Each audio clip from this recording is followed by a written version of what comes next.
Chinese tennis star Peng Shuai has been missing for months after making a detailed allegation of sexual assault against a top Chinese Communist Party official. Top tennis players across the world, like Naomi Osaka, Serena Williams, have spoken up for Peng Shuai's safety, they've spoken up for her rights. So it's shocking to see Tennis Australia send police after fans at the Australian Open for wearing a shirt asking the same question Serena Williams, Naomi Osaka asked, where is Peng Shuai? I can't take my shirt off. Then I have to take one off you as well. Yeah. Turn around. Yes. She's asking her to turn around? Yes. Turn around. See the message. These are the rules that Tennis Australia have put down, that they are allowed to confiscate your shirts and the banner. As we all know, whenever this stuff happens, money's always involved. So according to this news article in 2018, the Australian Open was taking $25 million a year annually in Chinese corporate sponsorship. Personally, I'm not going to shut up just because the Australian Open takes $25 million a year from China annually.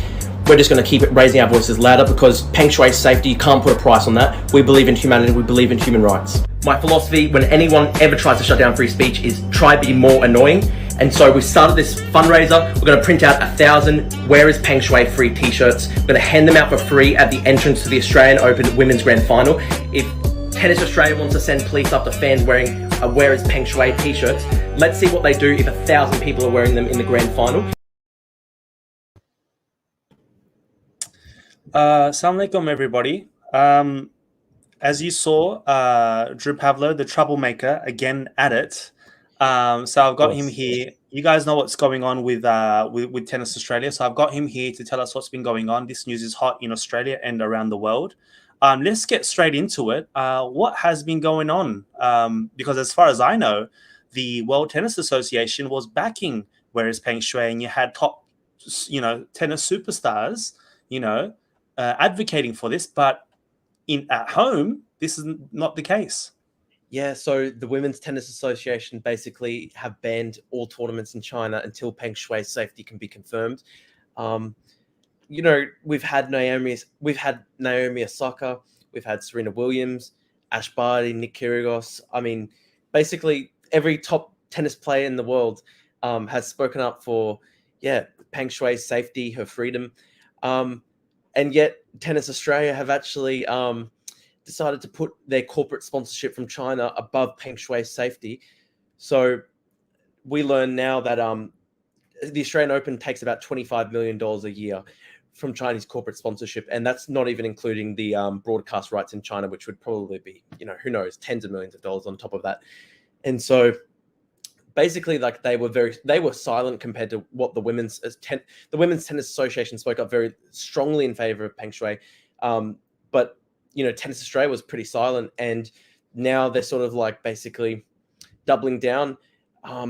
Clearly, they basically discussed, contingency plans about whether people might protest about Peng Shuai, because the activists that we had there, they were not disrupting anything. They were literally walking around with Peng Shuai shirts, and suddenly, the security guards knew to stop them, try confiscate their stuff. When these activists asked them, why is it being confiscated? Who complained? The security guard said, oh, there's security cameras everywhere.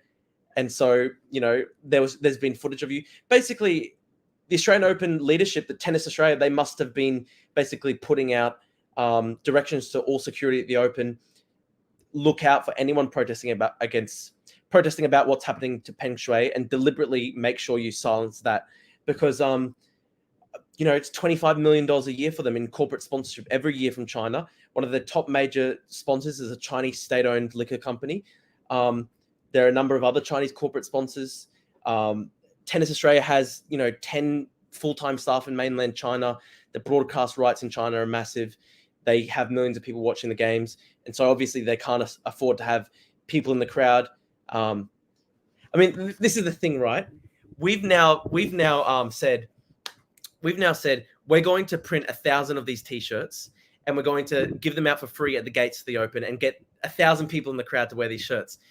What happens to the broadcast rights for the Australian Open in China when there are 1,000 people in the crowds with shirts that have a big picture of Peng Shuai? And she's censored in China at the moment. Her story's been banned and scrubbed from the internet. What happens to the broadcast rights in China if 1,000 people in the crowd at that tennis stadium have her picture on their shirts? And so obviously Tennis Australia is at a crisis point right now. They're crying and they're really sad and stressed, and they called the police on us. Good luck to them. We're going to make things a lot harder for them peacefully, of course. We're peaceful activists, but our job is to make things as hard for Tennis Australia as possible. We really want to basically highlight the fact that they are putting their corporate sponsorships before the safety of a female athlete. Well, as you mentioned, 1,000 shirts. What's the response been like? Are people going to be willing to wear those shirts on game day? Is that what's going to, you reckon? What do you reckon? Look, what's the response been like? We've had 150 people donating to this GoFundMe. We've raised basically like 9,000 Australian dollars. And we're hoping that we'll be able to basically screen print 1,000 t-shirts and have them ready for the grand final. And we will basically set up outside the tennis stadium all day, and we'll just hand them out for free to anyone walking in with a ticket. And, good luck to the Australian Open security. They can try and set the police on one person with a shirt, try it on 1,000. Has there been any backlash from, say, I prank called you a moment ago saying I was calling from the Chinese consulate. Has there been anything like that, or to our activist friends? Look, it's been hard because, whenever when you've got young people and they're involved in activism like this, and there's often a huge wave of media attention. There's a lot of pressure associated with that.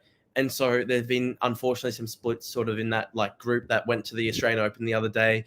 The police went after us. Unfortunately, there's been some splits there just because, obviously there's a lot of pressure that comes with media exposure, and people sometimes, want to maybe walk things back. They might want to basically, they might regret their involvement. That's okay. We've just got to keep pressing onwards. It's not about me. It's not about Max. It's not about any other activist. It's literally just about Peng Shuai. The vast majority of the media coverage has not focused on me, Max, any other activists. We haven't been named in the vast majority of the media coverage. It's all about Peng Shuai, and that's how it should be, because it's about a female tennis player who has been threatened simply because she's spoken up about a serious case of sexual assault. The vice premier of China, she accused this man of sexually assaulting her. It's a very serious, detailed allegation, and there should have been immediately an independent, open, free inquiry into these allegations.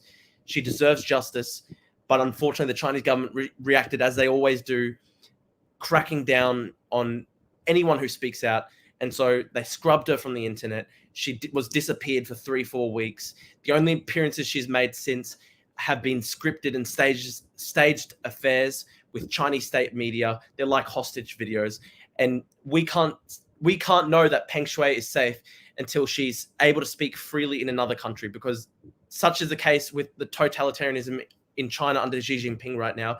No one is able to speak freely against this government, and so we just want her to have freedom. We want her to be able to speak out. This campaign is all about Peng Shuai. It's not about me. It's not about any other activists. There can be drama in the activist circles, but it's not about that. And yeah, as you said, has there been backlash? That's probably been the hardest part. Just there has been obviously the pressure associated with this. You get people coming out of the woodwork and attacking us quite viciously. And so that might mean that some of the activists that were with us on that day, might have second thoughts. It's okay. These things happen. We just got to keep pressing onwards, because it's not about us. It's about Peng Shuai. Just to let everyone know, there is the GoFundMe still going on. There are links in the description. If you're watching this on Facebook, YouTube, or Twitter, the link is there. Make sure you go and donate $1. I guess this is sort of reminiscent. You would have seen the owner of the Warriors say that nobody cares, for example, about the Uyghurs.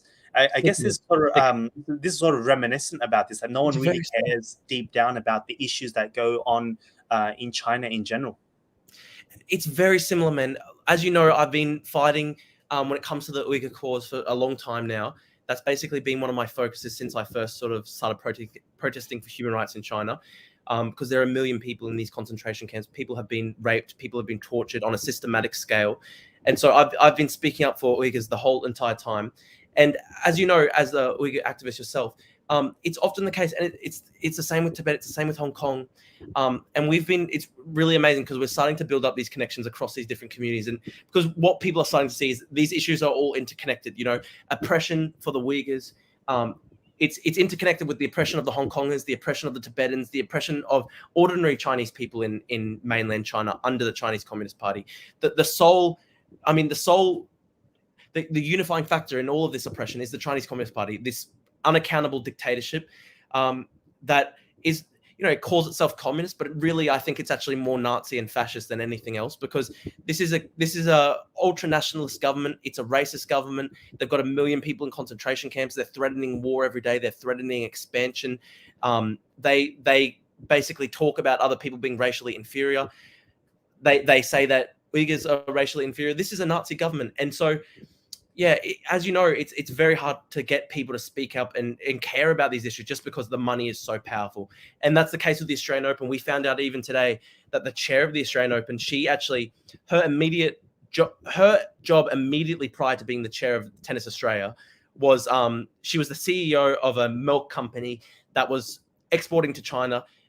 In December, the milk company lost 10% of its share price when China basically put out a statement that, affected its brand negatively.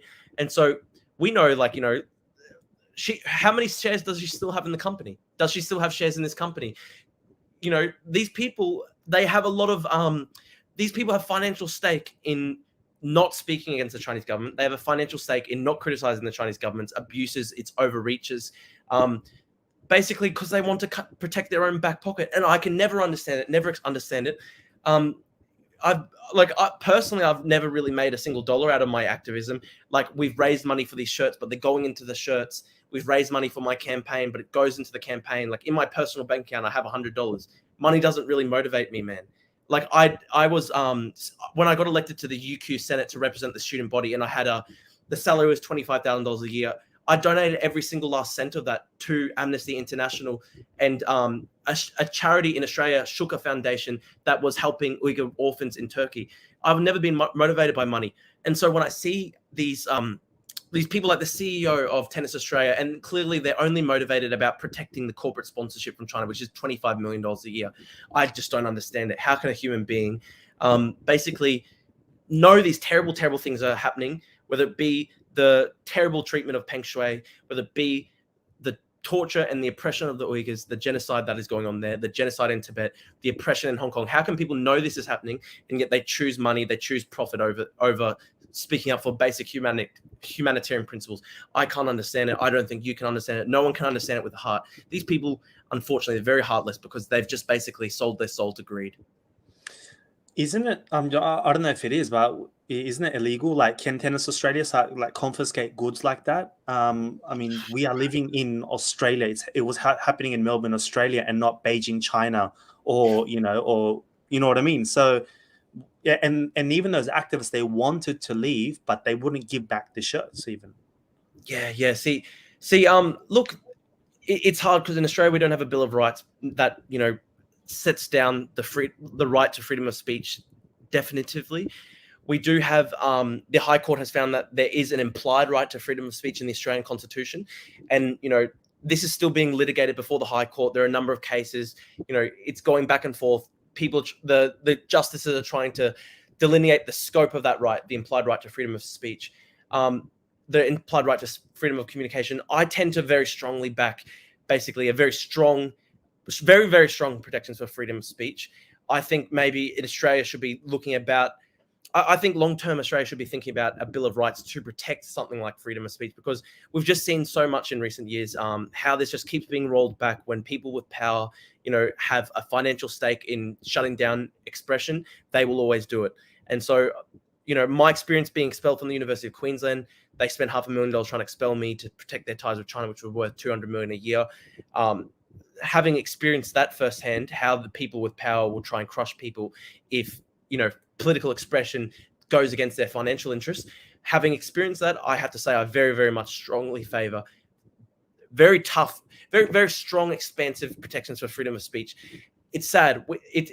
It's not enough to just have an implied right to freedom of speech in the Constitution. We've got to think about we've got to basically put these rights into stone. We've got to set them down into stone because, unfortunately, when these rights are not set into stone, constantly people with power will try and mess around with them, roll them back, try and chip away at your freedoms at the margin.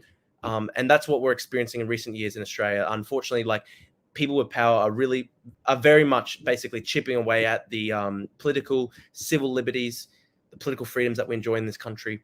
It's getting bad. It's getting worse every day, and we've got to just fight very, very hard for political expression, freedom of expression in Australia.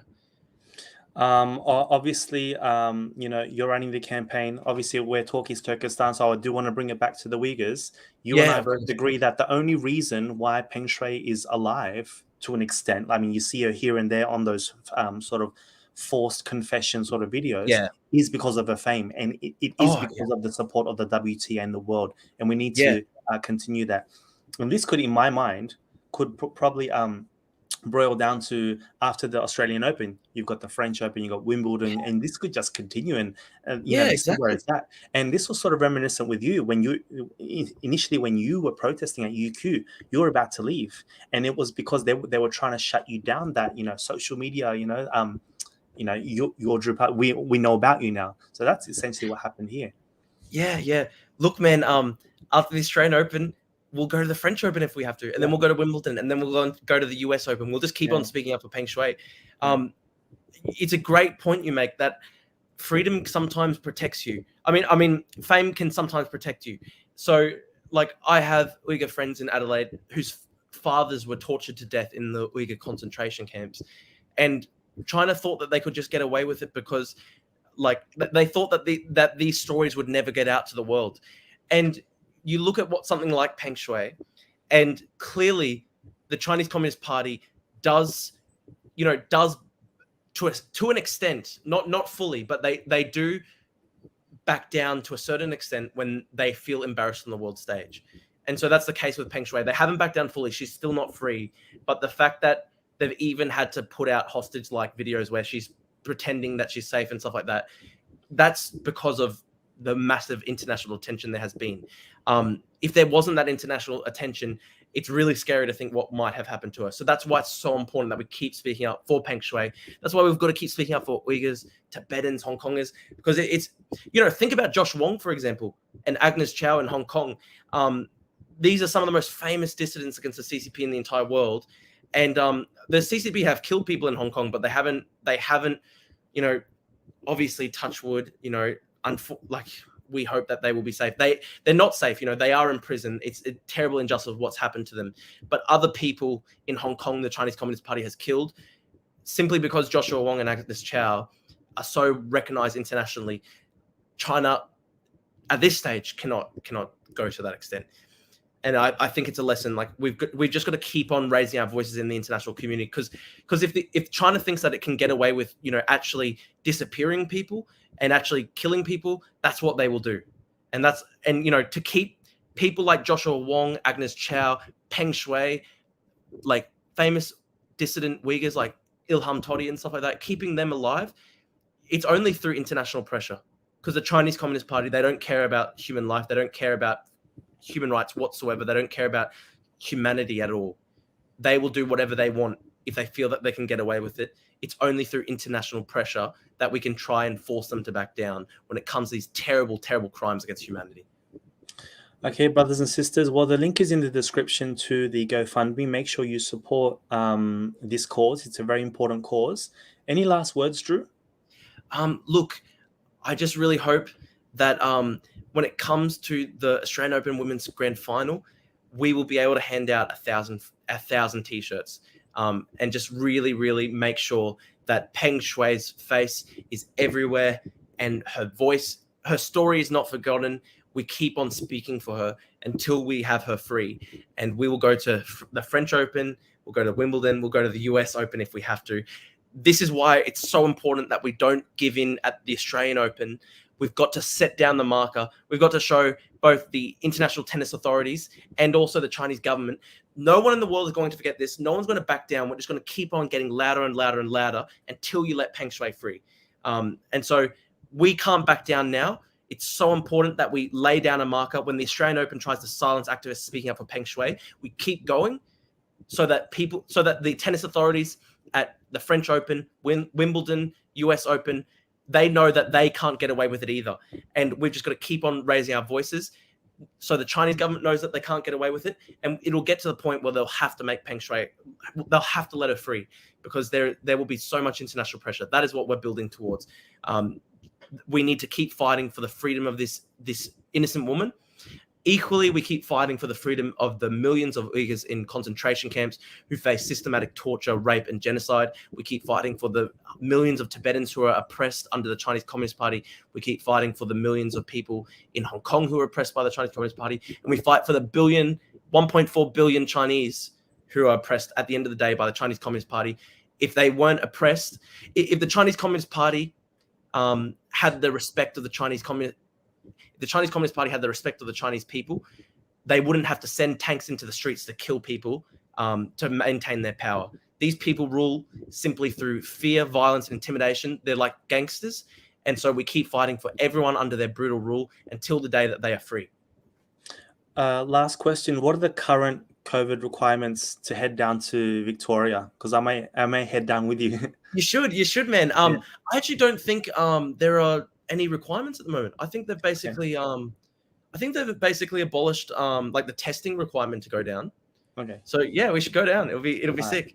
Man, let's get everyone down there to imagine we get down to the Australian Open, the grand finals on January 29th. Let's have 50 people handing out these t-shirts. Let's make something that they can't forget. Make a moment in history. All right, sweet. All right, guys, the link is in the description. If you're able to get down to obviously we can't get tickets to the grand final. It's real difficult, but hope to see you all there to be part of history, as Drew just mentioned. It's history. Drew, I'm just going to close out the show with the credits, and I'll speak to you after. Cool, man. No worries. Okay, brothers and sisters, make sure you share this message. Donate $1 if you can. And until next time, Assalamu alaikum wa rahmatullahi wa barakatuh. Ümit üzme aziz halqim, ümit üzme ey ana yurt. Biz atlandık bu güreşke, o yıl taştak uyuşup.